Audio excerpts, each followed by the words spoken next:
Ku Civugo twese hamwe duharanira guteza imbere amagara y'abavyeyi n'ibibondo hatangujwe icese mu ntara ya Rumonge isekeza ryo gukinga indwara y'agasama na rubeole muri indwi yahariwe amagara meza ku bavyeyi n'ibibondo.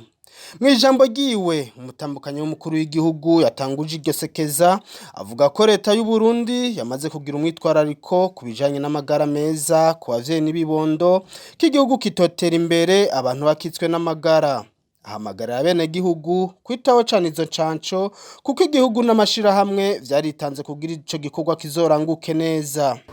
Ndahamagariye abarundi bose ata numwe asigaye inyuma kwitabira ibikorwa bijanye na rino sekeza turamutse dutanguje uno musi. Amakomine yose n'imitumba yose twitwararike kuraba ko ata mwana n'umwe canke umukenyezi ari mubegwa n'ivyo bikorwa yosigaye inyuma. Aka kakaba ari n'akamo katewe ubwa mbere na mbere imiryango hamwe n'abarongoye abandi mu bisata bitandukanye kugira rino sekeza ishobore gutunganywa.